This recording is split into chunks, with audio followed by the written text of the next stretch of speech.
ఒకరోజు పాండవులు ద్రోణుడు అడవికి వెళ్ళినప్పుడు ఒక కుక్క అరుస్తుంది. ఏకలవ్యుడు దాని ధ్వనిని బట్టి కుక్కకు ఒక్క రక్తపు చుక్క కూడా రాకుండా కేవలం బాణాలతో దాని నోటిని మూసేస్తాడు. ఇది చూసి అర్జునుడు నివ్వెరబోతాడు. ద్రోణాచార్యుడు ఏకలవ్యుణ్ణి కలిసి ఎవరు నీ గురువు అని అడిగితే మీరే అని ద్రోణుడి విగ్రహాన్ని చూపిస్తాడు.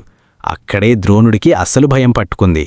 ఏకలవ్యుడి నైపుణ్యం చూశాక భవిష్యత్తులో జరగబోయే మహాయుద్ధంలో ఈయన అధర్మపక్షాన నిలబడితే ఇతడిని ఓడించడం దేవుళ్ల వల్ల కూడా కాదని ద్రోణుడు అర్థం చేసుకున్నాడు.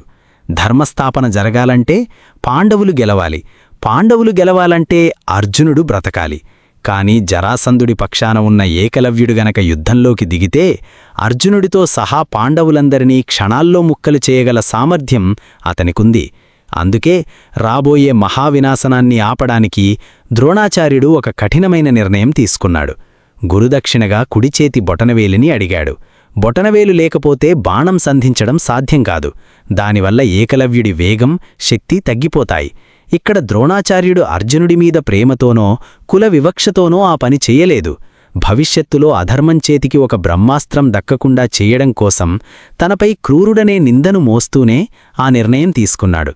ఈ రహస్యానికి అతిపెద్ద రుజువు స్వయంగా శ్రీకృష్ణుడు మహాభారతంలో చెప్పాడు.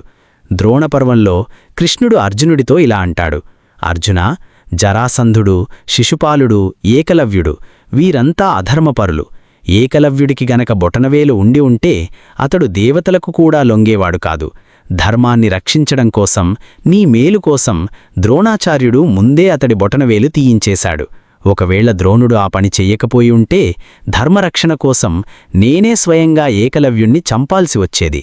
అవును, ఆ తర్వాత జరాసంధుడు మధరపై దండెత్తినప్పుడు ఏకలవ్యుడు అతనికి సహాయం చేస్తాడు. ఆ సమయంలో శ్రీకృష్ణుడి చేతిలోనే ఏకలవ్యుడు అంతమయ్యాడు. దీన్ని బట్టి మనకర్థమయ్యేది ఏంటంటే ఏకలవ్యుడి కథ కేవలం ఒక గురువు శిష్యుడి కథ కాదు. అది ధర్మానికి అధర్మానికి మధ్య జరిగిన ఒక ముందస్తు వ్యూహం. ఏకలవ్యుడి త్యాగం గొప్పదే, కాని ద్రోణుడి నిర్ణయం వెనుక ఉన్న ధర్మరక్షణ అంతకంటే పెద్దది.